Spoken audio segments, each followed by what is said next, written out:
আসসালামু আলাইকুম। আমি আবার নতুন একটি ভিডিও নিয়ে আপনাদের মাঝে হাজির হয়েছি। আমি এই মুহূর্তে উপস্থিত আছি গাড়াগঞ্জের পাশ দিয়ে যে কালী নদীটি বয়ে গেছে, ঠিক সেই কালী নদীর পাশে। এখন শ্রাবণ মাসের শেষের দিক। এই শ্রাবণ মাসের শেষের দিকে সাধারণত কৃষকরা তাদের পাট কেটে ঘরে নিয়ে আসে এবং সেই পাট এই যে আপনারা দেখতে পাচ্ছেন নদীতে জাগ দেওয়া হয়েছে। পাট হলো বাংলাদেশের অর্থনীতির একটি গুরুত্বপূর্ণ অংশ। পাটকে সাধারণত আমরা সোনালী আঁশ বলে থাকি।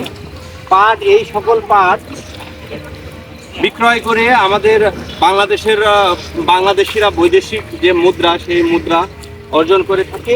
কিন্তু একজন কৃষকের এই পাট উৎপাদন করতে তার অনেক কিছুই করা লাগে। এই যে আপনারা দেখতে পাচ্ছেন যে সকল পাট চাষিরা রয়েছে, তারা এখানে সবাই পাটের যে জাগ দিয়েছিলেন, সেই জাগ পচন ধরেছে এবং সেখান থেকে তারা পাট তোলার কাজে ব্যস্ত রয়েছে।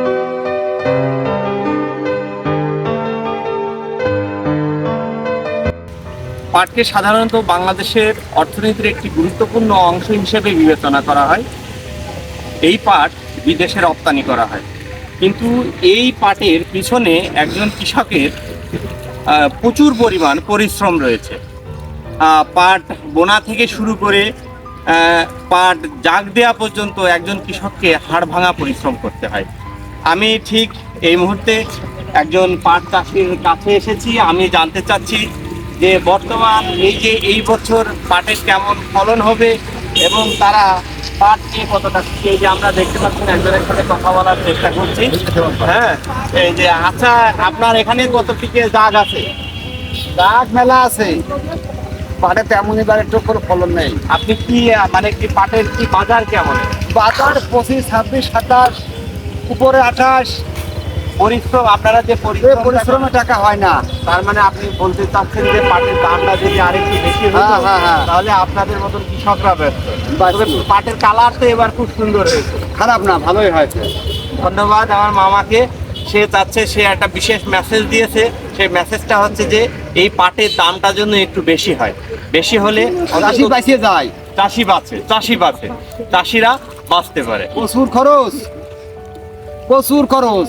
এই যে আপনারা দেখতে পাচ্ছেন এই নদীতে যে পাট জাগ দেওয়া হয়েছে, সেই পাটগুলো এখন শুধু কি বলে, এটারে চেগানো বলে, পাট চেগে। এই যে আপনারা দেখতে পাচ্ছেন যে পাটখড়িগুলো সুন্দরভাবে এরা সাজিয়ে রেখেছে।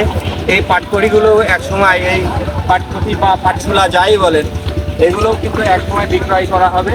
এই আটি কিন্তু 4 থেকে 5 টাকা বা 6 টাকা আটি হিসেবে বিক্রি করা হবে।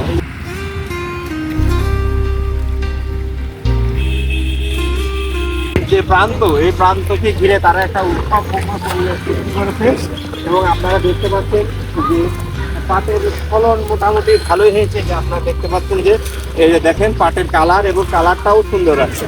আমরা আরো কয়েকজন ভাইয়ের সঙ্গে কথা বলার চেষ্টা করব, দেখি কি বলে তারা। ভাইজান, সালাম আলাইকুম, কেমন আছেন? এই পাট চেগানোকে কেন্দ্র করে আপনাদের মাঝে তো দেখে একটি উৎসব মুখর পরিবেশ সৃষ্টি হয়েছে। আপনারা কি এখানে সারাদিনই পাট চেগান? আচ্ছা, কিভাবে পাট চেগাচ্ছেন আমাকে একটু বলবেন কি? মানে আপনাদের হাজিরা কেমন বা কিভাবে আপনাদের প্রসেসটা কি? 6 টাকা হাতা। ও, তার মানে 1 হাতা পাট চেগাতে আপনাদের 6 টাকা হাতা নিচ্ছেন। আর সাথে খাবার দাবার? ও, গৃহস্থ 2 অক্ত খাতি দেয়। আচ্ছা, এতে করে কি কৃষক বাঁচবে? এতে কৃষক বাঁচে না। তার মানে পাটের দাম যদি বেশি হয় তাহলে কৃষকদের বাঁচার সম্ভাবনা বেশি থাকে। কারণ আপনার তো পাট বাজার থেকে, মাঠ থেকে আনতেই 5-6 টাকা খরচ হয়ে যায় হাতা প্রতি।